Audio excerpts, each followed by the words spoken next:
Welcome to west Godavari అమ్మమ్మ వంటల video అండి. ఈరోజు మనం తమిళనాడు దోశకి ఆంధ్ర దోశకి తేడా చూపిస్తానండి. ఇక్కడ వేసే కొలతలు బియ్యం, ఉప్పుడు బియ్యము, పచ్చి బియ్యం ఏ దోశకైనా అండి మినపప్పు బియ్యము అవసరం అండి. ఇక్కడ తమిళనాడులో వచ్చి ఉప్పుడు బియ్యం సగం, పచ్చి బియ్యం సగం వేస్తారండి, కొంచెం మెంతులు వేస్తాం.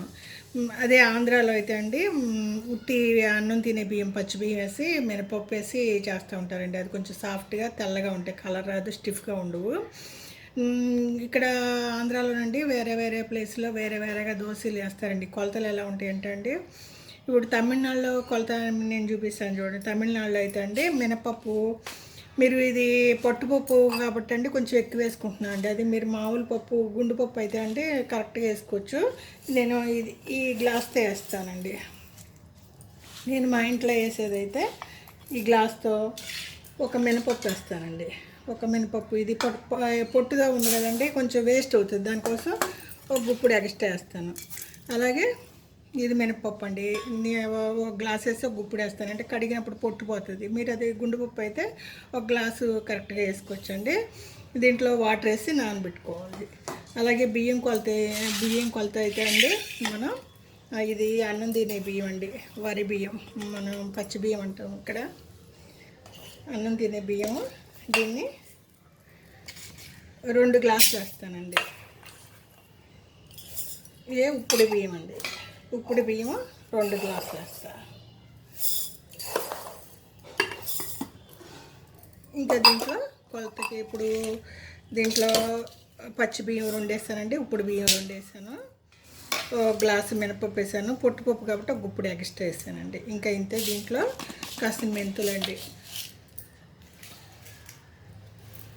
కాసిన మెంతులు ఏమంటే కలర్ వస్తుందండి, ఫ్లేవర్ బాగుంటుంది. ఒక స్పూన్ దగ్గర ఒక స్పూన్ మెంతులు దీంట్లో వేసి, ఇంకా దీంట్లో వాటర్ వేసేయడం అండి. వాటర్ వేసి మనం సపరేట్గా రుబ్బుకున్నా సరే, కలిపి రుబ్బుకున్నా సరే అండి, మీకు రుబ్బేసుకొని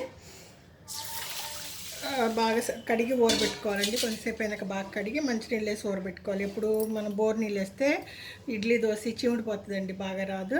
మీరు ఇలాగా మంచినీళ్ళు బాగా కడిగేసి మంచినీళ్ళు వేసి ఊరబెట్టుకోవాలి. ఇది తమిళనాడు స్టైల్ అండి, దీనికి వేరే ఏమి యాడ్ చేయక్కర్లేదండి. దోశలు ఎర్రగా స్టిఫ్గా వస్తాయి. ఇది తమిళనాడులో మేము చేసే స్టైల్ అండి ఇది. ఇక్కడ ఆంధ్రాలో మనం మూడు బియ్యం వేస్తామండి, ఒక మినపప్పు వేస్తూ ఉంటాము. దానికి దోశలు అంత కలర్ సాఫ్ట్గా రాదు. నెల్లూరులో ఇంకొక విధంగా చేస్తారండి, దానికి వేరే విధంగా వాళ్ళ కొలతలు మామూలుగా పచ్చి బియ్యం మినపప్పు వేస్తారండి. పచ్చి బియ్యం మినపప్పుని వేసి దానికి సాయంత్రం రుబ్బేటప్పుడు ఇంకొక ట్రిక్ యాడ్ చేస్తారండి. కొంతమంది అటుకులు వేస్తారు, కొంతమంది మరమరాలు వేస్తారండి రుబ్బేటప్పుడు. ఎందుకంటే అండి కొంతమంది అన్నం వేస్తూ ఉంటారండి. అన్నం కొంతమంది అన్నం ఎందుకు వేస్తారంటే అన్నం పులుస్తుందండి తొందరగా, మనం బ్యాక్టీరియా ఉంటుంది దాంట్లో, మంచి బ్యాక్టీరియానే. అన్నం పొలవడం వల్ల పిండి బాగా పులిసి మీకు దోశ బాగా ఎర్రగా వస్తుందండి. అదే మీరు ఉప్పుడు బియ్యం, మేము అన్నం వేయం, ఉప్పుడు బియ్యం సగం వేస్తున్నాం కదండి, ఉప్పుడు బియ్యం కూడా హాఫ్ బాయిల్ అయ్యేసి మనకి ఉప్పుడు బియ్యం వస్తాయండి. ఉప్పుడు బియ్యం ఒడ్లు ఉడకబెట్టి తర్వాత ఎండబెట్టి దాన్ని తోలు ఒలిసి ఇస్తారు కాబట్టి అది కూడా సగం కుక్ అయిన బియ్యమే కాబట్టి ఇది కూడా తొందరగా పులుస్తుందండి. పులవడం వల్ల దోశ మాకు ఎర్రగా స్టిఫ్గా అందంగా వస్తుందండి. ఇక్కడ హోటల్స్లో కూడా ఎక్కువ ఉప్పుడు బియ్యం వేస్తారండి. మీరు అదే పచ్చి బియ్యము ఈ మినపప్పు మాత్రం వేసుకున్నప్పుడు మీరు సగం ఇడ్లీ పిండి కూడా కలుపుకున్నారనుకోండి, దోశ చక్కగా ఎర్రగా అందంగా స్టిఫ్గా వస్తుందండి, గోల్డ్ కలర్లో. లేదంటే మీరు రుబ్బుకునేటప్పుడు బియ్యానికి సరికొలతలతో మీరు రెండు పచ్చి బియ్యం వేసుకున్నాను అనుకోండి, 2 గ్లాసులు ఉప్పుడు బియ్యం రవ్వ ఉంటుందండి మన దగ్గర, ఇడ్లీ రవ్వ వేసుకుని దోశలు రుబ్బుకుంటే బ్రహ్మాండంగా వస్తాయండి. కానీ నెల్లూరు సైడు వాళ్ళ దోశలు వేరే ఉంటాయండి, నెల్లూరు దోశలు అంటారు. అది వచ్చి మీకు కొలత చూపిస్తాను. దాని సాయంత్రం పూట వాళ్ళు ఒక పని చేస్తారు, దీంతో పాటు ఇంకొక పని చేస్తారండి, అది మీకు చూపించాలని ఈ వీడియో తీస్తున్నాను. దీనికంటే మీరు ఫస్ట్ ఒక గ్లాసు మినపప్పు తీసుకుందామండి. మనం ఒక గ్లాసు మినపప్పు తీసుకుందాము. దానికి కొలతలు మన ఇంచుమించు మన కొలతలే అండి. సాయంత్రం పూట వాళ్ళు చేసే పనికి దోశలు ఎర్రగా బాగా వస్తాయండి. సాయంత్రం పూట వాళ్ళు ఒక ట్రిక్ చేస్తారండి, అంటే పులవడానికి, ఉప్పుడు బియ్యానికి ఈక్వల్గా పులవడానికి ఒక మ్యాజిక్ చేస్తారు వాళ్ళు, అది చూపిస్తా. ఇదో మినపప్పు వేసానండి. ఒక గ్లాసు మినపప్పు వేసుకున్నాము. అవతల మనం ఒక బియ్యం దీనికి ఈక్వల్గా మీరు ఒక్కొక్క సైడు వచ్చి 3 గ్లాసులు వేస్తారండి. ఒక్కొక్క సైడు 5 గ్లాసులు వేస్తూ ఉంటారు. నేను మన ఆంధ్ర ఇది వరి బియ్యం అండి, మనం అన్నం తినే బియ్యం. దీన్ని 1 2 3 వేసానండి. 3 గ్లాసులు నీళ్ళు పోసాను.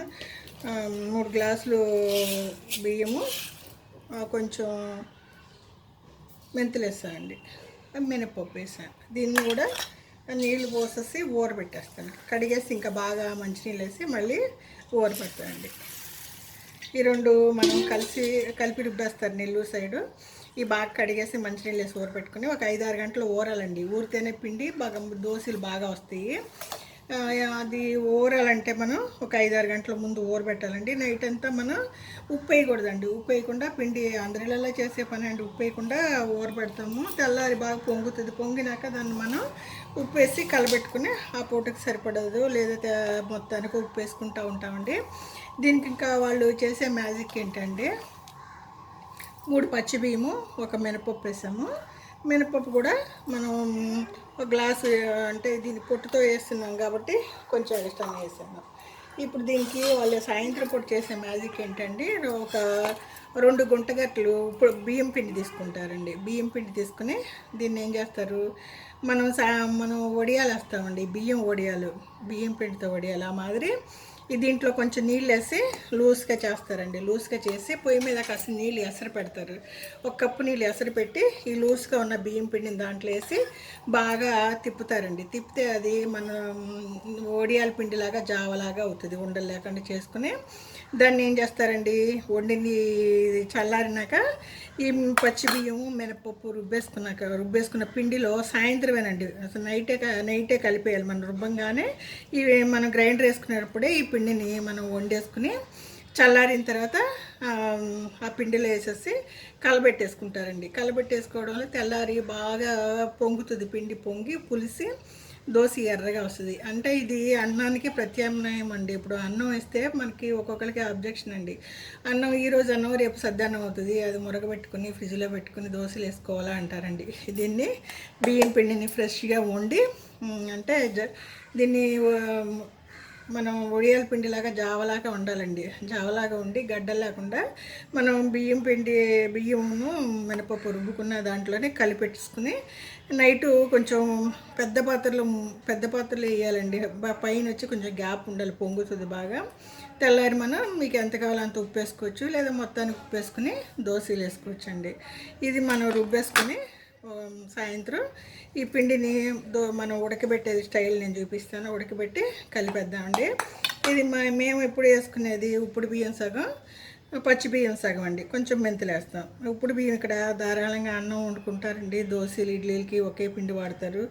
మేము దోశ ఇడ్లీ కంటే ఉప్పుడు బియ్యం ఒక 3 వేసి ఒక పచ్చి బియ్యం 1 వేస్తారు, లేదా 4 ఉప్పుడు బియ్యం వేసి ఒక పచ్చి బియ్యం వేస్తే దోశ ఇడ్లీ 2 వస్తాయండి. మేము దోశకే అంటే అండి, ఇప్పుడు దోశ పిండే రుబ్బుకోవాలంటే సగం ఉప్పుడు బియ్యం, సగం పచ్చి బియ్యం, కొంచెం మెంతులు వేస్తామండి. అలాగే మనం ఆంధ్ర స్టైల్ అయితే ఫుల్గా తెల్ల బియ్యం వేసుకుంటాం, అన్నం తినే బియ్యం వేసుకుంటాము. మినపప్పు వేసుకుంటాం. కొంతమంది మెంతులు వేస్తారు, కొంతమంది మెంతులు వేయరండి. ఈరోజు మీకు నెల్లూరు స్టైల్లో మీకు దోశ ఎర్రగా వచ్చేలాగా, పచ్చి బియ్యంతోనే ఎర్రగా క్రిస్పీగా వచ్చేలాగా దోశ చేసి చూపిస్తా అండి. ఇది మామూలు స్టైలేనండి. ఇది బియ్యం పిండి ఉడకబెట్టడం వల్ల ఇది బియ్యం పిండి ఉడికితే ఏమవుతుందండి, అన్నం అవుతుందండి. అన్నం ఏమవుతుంది, తెల్లారికి పులుస్తుంది. పులవడం వల్ల దోశపిండి, మీరు ఈరోజు దోశపిండి రుబ్బి ఈరోజు దోశ వేస్తే టేస్ట్ ఉండదు, కలరు రాదు, అందంగా ఉండదండి. దోశ పులిస్తేనే దానికి, దోశ అంటేనే పులవాలండి పిండి, అప్పుడే కలర్ వస్తుంది. దాన్ని పులవడానికి మనం బియ్యం పిండిని ఉడకబెట్టుకొని దాంట్లో కలుపుతారండి. ఇది ఈరోజు మీకు టేస్ట్ చూపిస్తా. మనం ఇప్పుడు నెల్లూరు దోసకండి మనం పప్పు రుబ్బుకుందామండి. 1 గ్లాసు మినపప్పు, 3 గ్లాసులు పచ్చి బియ్యం అండి, మనం అన్నం తినే వరి బియ్యం, కొంచెం మెంతులు వేసాం. ఇది 2 కలిపి గ్రైండర్లో ఒకసారి కూడా వేసేసుకోవచ్చండి. దానికి ముందు మనం పిండి ప్రిపేర్ చేసుకోవాలండి. దీన్ని పిండి ప్రిపేర్ చేసుకోవాలంటే మనం స్టవ్ మీద ఒక గిన్నె పెట్టుకునండి. ఒక గిన్నెలో 1 గ్లాసు నీళ్ళు పోసుకోవాలి. 1 గ్లాసు నీళ్ళు పోసుకుని స్టవ్ అంటించి మనం వరిపిండి ఉంది కదండి, ఈ వరిపిండిలో కూడా కొంచెం వాటర్ వేసుకుని పెట్టుకోవాలి. ఈ నీళ్ళు ఎసరు పెట్టుకున్నామండి. కొంచెం ఈ వరిపిండి ఉంది కదండి, మనం 2 గుంటగట్టల పిండి, దీంట్లో కూడా 1 గ్లాస్ నీళ్ళు పోసుకోవాలండి. నీళ్ళు పోసుకుని మనం కొంచెం లూజ్గా కలిపి పెట్టుకుని ఈ ఎసరులో పోసుకుని ఉడికించుకోవాలండి. ఈ పిండిలో కూడా ఉండలు లేకుండా నీళ్ళు కలిపి పోసుకోవాలండి. ఈ లూజ్గా ఉన్న పిండిని ఎసరులో పోసి ఉండలు లేకుండా తిప్పాలండి. కొత్త ఉడికినాక ఆపేసి మనం దోసపిండి రుబ్బినప్పుడు లాస్ట్లో ఈ ఉడికిన పిండిని కూడా వేసి మనం రుబ్బేసుకోవాలండి. తెల్లారికి బాగా పులిసి చక్కగా దోశ ఎర్రగా వస్తాయండి, సాఫ్ట్గా ఉంటాయి. మీకు టేస్ట్ ఇప్పుడు బియ్యం వేసిన టేస్టే వచ్చేస్తుందండి. మనం లూజ్గా కలుపుకున్న బియ్యం పిండిని ఈ ఎసరులో వేసి తిప్పాలి. నీళ్ళు మరుగుతున్నాయండి. నీళ్ళు మరిగినప్పుడు మనం బియ్యం పిండిలో లూజ్గా నీళ్ళు వేసి కలుపుకున్నాం కదా, దీన్ని కూడా వేడి నీళ్ళలో వేసేసి ఉండలు లేకుండా తిప్పేయాలండి. వేడి నీళ్ళలో ఉండలు లేకుండా తిప్పేస్తే అది ఉడుకుద్దండి. పేస్ట్ లాగా ఉడికినాక మనం చల్లారినాక మనం రుబ్బే దోశ పిండిలో కలుపుకోవాలండి. ఇది ఉడకాలి, కొంతసేపు ఉడికినాక మనం చల్లారినాక మన దోశ పిండి లాస్ట్ తీయబోయే ముందు ఇది ఉడికినాక దీన్ని వేయాలండి, పిండిలో వేయాలి. ఇది కొంచెం ఉడకాలండి, కొత్త ఉడికి ఒక పేస్ట్ లాగా ఉడుకుద్దండి. మనం కొంచెం గట్టి పెట్టి తిప్పితే ఉండలు కట్టకుండా చక్కగా ఉడుకుద్దండి. మనం వడియాల పిండి ఉడికేస్తాం చూడండి, సేమ్ అదే ప్రొసీజర్. కొంచెం నీళ్ళు తక్కువ వేస్తున్నాం మనం. ఇలాగే ఈ దోశ అండి ఇప్పుడు తెల్లారి పులిసి చక్కగా మనకి బాగా దోశ కలర్గా వస్తుంది. దానికి మనం కారం దోశ వేసుకోవడానికి అండి ఒక 5-6 ఎండుమిరపకాయలు, ఒక ఎల్లుల్లిపాయి, చిన్న ఉల్లిపాయలు ఒక గుప్పుడు, కొంచెం ఎల్లుల్లిపాయి, జీలకర్ర వేసి ఉప్పేసండి. ఈ కొంచెం అన్ని పచ్చియే కలిపి ఒక పేస్ట్ లాగా పట్టుకుని దోశ మీద రాస్తారండి. నెల్లూరు కారం దోశ అంటారు. మీరు చూసారు, ఇప్పుడు ఇది 1 మినిట్లో చక్కగా గట్టిగా అయిపోయింది, మనకి ఉడికిపోయిందండి. ఉప్మాలాగేనండి, సేమ్ ఉప్మాలాగే. మనకి ఉండకూడదండి, ఉండలు ఉండకూడదు.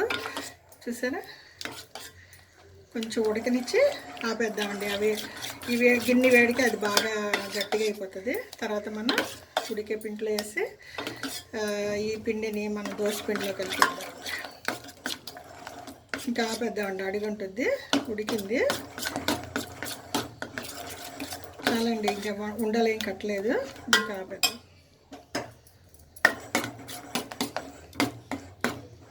చల్లారినాక మనం రుబ్బుకునే దోశ పిండిలో లాస్ట్లో వేయాలండి. ఇప్పుడు మనం గ్రైండర్కి వెళ్ళిపోదామండి. మినపప్పు, 3 గ్లాసుల పచ్చి బియ్యము, మెంతులు, ఈ 3 మనం గ్రైండ్ చేసేసుకుందాం. మనకి పిండి నలిగిపోయిందండి. దీంట్లో ఇప్పుడు మనం ఉడకబెట్టుకున్నాం కదండి పిండిని, కొంచెం నీళ్ళు వేసి పేస్ట్ లాగా ఉడకబెట్టుకున్నాం కదా, అది లేట్ అయ్యే కొలది కొంచెం గట్టిగా అవుతూ ఉంటుందండి. కొంచెం నీళ్ళు వేసి అప్పుడప్పుడు గట్టితో కలుపుతా ఈ పేస్ట్ని ఇప్పుడు మనం ఈ పిండిలో వేసుకోవాలండి. ఈ పిండిలో వేసేసుకుని మనం ఒక రౌండ్ అంటే పిండి బాగా కలిసేలాగా మనం ఉడకబెట్టుకున్న పిండి, మనం బియ్యమును, మినపప్పు, మెంతులు రుబ్బుకున్నాం చూడండి, అదంతా కలిసేలాగా ఒక్క రౌండు గ్రైండర్ని ఆన్ చేసి మళ్ళీ పిండి తీసి పెట్టేసుకున్నాం అండి. రేపు ఉప్పు కలిపి మనం దోశ వేసుకున్నాం. ఇది ఒక్క రౌండ్ మనం ఇలా తిప్పేసుకుని పిండి ఎత్తి పెట్టేసుకుందాం అండి. లేదంటే ఒకసారి ఆన్ చేసేసుకుందాం. ఈ గిన్నె బాగా తుడిచి పెట్టుకుందాం అండి. ఇప్పుడు మనం ఒక్క రౌండ్ అండి ఆ పిండి కలిసేలాగా ఇంకా ఆపి ఒక పెద్ద పాత్రలోకి తీసి రేపు ఉప్పు కలిపి దోశలు వేసుకుందాం. మనం నిన్న 3 పచ్చిబియ్యము, ఒక మినపప్పు వేసి కొంచెం బియ్యం పిండి ఉడకబెట్టి కలుపుకున్నామండి. పిండి చూసారా బాగా ఊరుతుందండి. మనం ఉడకబెట్టిన పిండి మంచి బ్యాక్టీరియా అండి. ఇది పులవడానికి, మనం బ్రెడ్ అది పులవడానికి ఈస్ట్ వేస్తారు చూడండి, ఆ మాదిరి ఇది పనిచేస్తుంది. మనం ఇది బాగా పెద్ద పాత్రలో పెట్టుకోవాలండి, లేదా పొంగుతూ ఉంటుంది. బాగా కలుపుకొని మనకి ఎంత పిండి కావాలో తీసుకుని దాంట్లో కావాల్సినంత ఉప్పు వేసుకుందామండి. మనకి కావాల్సినంత పిండి తీసుకుని ఉప్పు వేసుకుందాం. ఆ తర్వాత మనం కారం సరిపడి ఉప్పు వేస్తున్నానండి, సరిపడి ఉప్పు వేస్తున్నాను. ఇప్పుడు మనం కారం దోశకి రెడీ చేసుకుందామండి. ఇది పిండి ఈ ఉప్పు కరిగినాక దోశ వేసి దానిపైన కారం దోసి మన ఎల్లుల్లిపాయి, చిన్న ఉల్లిపాయలు అండి, ఉప్పు, ఎండుమిరపకాయలు 4 నానబెట్టి, చిన్న ఉల్లిపాయలు, ఎల్లుల్లిపాయి, జీలకర్ర, కొంచెం ఉప్పు, 4-5 ఎండుమిరపకాయలు అండి నీళ్ళల్లో కడిగేసి నానబెట్టుకోవాలండి. ఇవన్నీ కలిసి మనం ఒక మిక్సీ వేసుకుంటే మనకి దోశకి వేసుకునే కారం రెడీ అవుతుందండి. ఇప్పుడు మనం కారం రెడీ చేసుకున్నాం అండి. పిండి ఊరనివ్వండి కొంచెం. మనం ఎండుమిరపకాయలు 4 ఎండుమిరపకాయలు వేద్దామండి ఊరబెట్టినవి. అవతల చిన్న ఉల్లిపాయలు, ఎల్లుల్లిపాయి, జీలకర్ర, ఉప్పు అండి. ఇవన్నీ మనం మిక్సీ పట్టేసుకుని ఒక చిన్న కారం అండి, దోశకి వేసుకునే కారం రెడీ చేసుకున్నామంటే దోశ మీద రాసుకుంటే బాగా టేస్ట్గా ఉంటుందండి. పక్కన ఏ చట్నీ ఉన్నా లేకపోయినా ఇది మనకి బాగుంటుంది. ఇది మిక్సీ పట్టుకుని మనం ఒక చిన్న పేస్ట్ లాగా చేసుకున్నాండి. అవసరాన్ని బట్టి నీళ్ళు కూడా వాడుకోవచ్చు. మనం ఇప్పుడు దోశ వేద్దామండి. దోశ వేసి దానిపైన కారం స్ప్రెడ్ చేద్దామండి. ఇలా ఫ్లాట్గా ఉన్న గరిటె అయితే మీకు దోశ బాగా స్ప్రెడ్ అవుతుందండి. వంట గరిటె కన్నా ఇలా ఫ్లాట్గా ఉన్న గరిటె అయితే మీకు దోశ బాగా స్ప్రెడ్ అవుతూ ఉంటుంది. దోశ కాలినాక నూనె వేయాలండి, ముందే వేస్తే అంతగా ఉడకదు. బాగా కలర్ఫుల్గా వస్తున్నాయండి. దీని ముందు నేను 2 దోశలు వేసి పెట్టాను, పిల్లలు తింటారని 2 దోశలు వేసి పెట్టాను.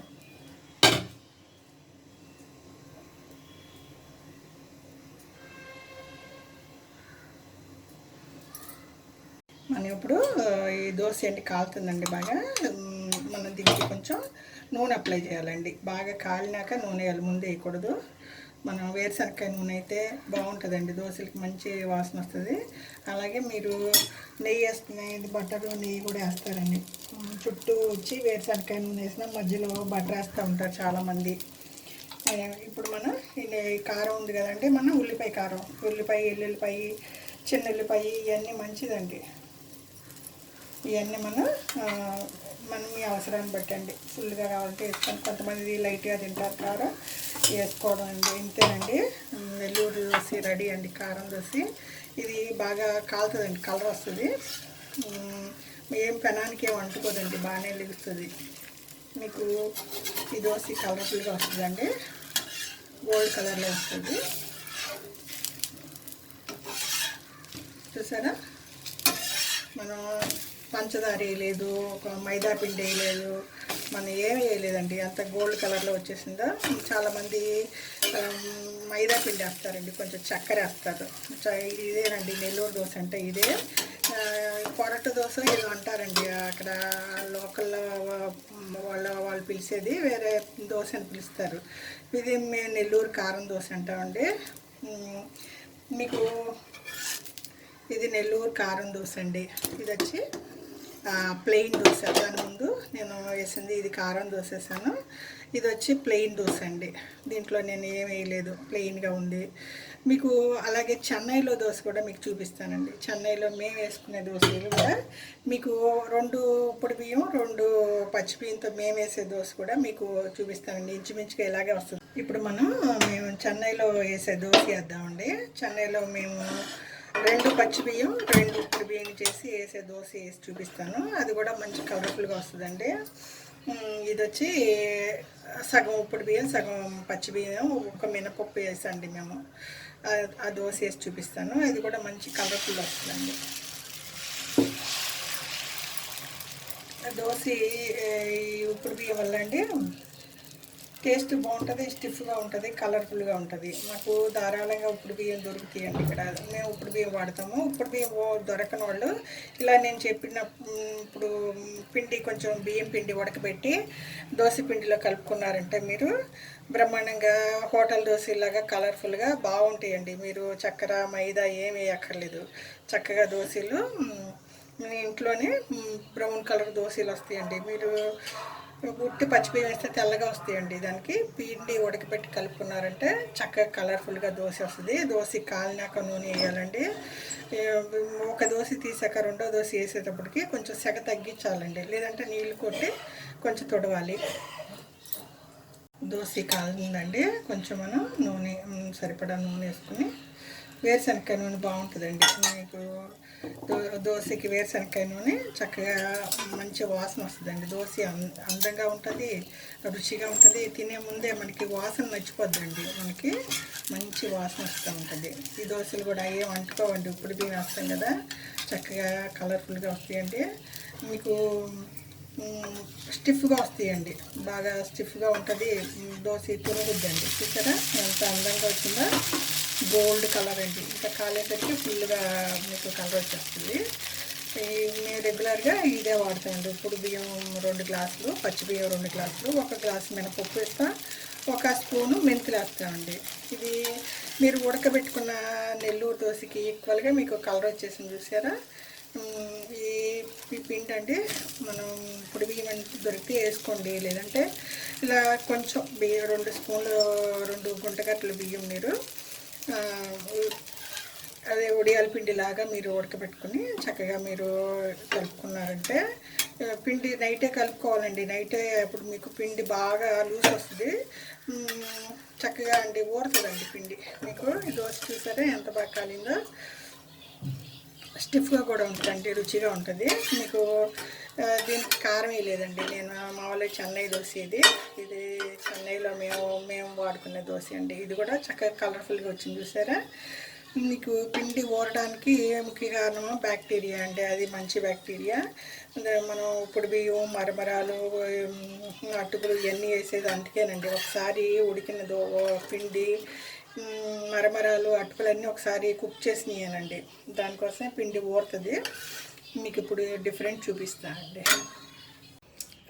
ఇదండి మీకు నెల్లూరు కారం దోశ అండి. ఇది మేము చెన్నైలో వేసుకునే దోశ అండి.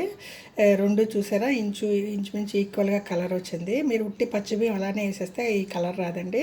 ఇది నెల్లూరు కారం దోశ, మీకు కారం రాసి చూపించాను కదా. ఇది బియ్యం పిండి ఉడకబెట్టింది, ఇది ఇప్పుడు బియ్యము పచ్చి బియ్యము సగం సగం వేసిన దోశ అండి. దోశలు బాగుంటాయండి. దీనికి కొబ్బరి పచ్చడి, అవతలు వచ్చి నువ్వుల కారం అండి. నువ్వులు ఎండుమిరపకాయ కారం పెట్టుకున్నారు. ఆల్రెడీ మనకి ఎల్లుల్లిపాయ కారం దీని లోపల ఉందండి.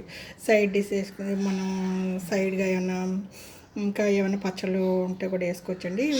ఈ నెల్లూరు దోశకి అయితే మనం ఏం పచ్చడి ఏం అక్కర్లేదండి, ఈ ఉట్టి దోశ తినేసేయచ్చు. ఈ వీడియో మీకు నచ్చితే లైక్ చేయండి, షేర్ చేయండి, సబ్స్క్రైబ్ చేయండి, బెల్ బటన్ నొక్కండి.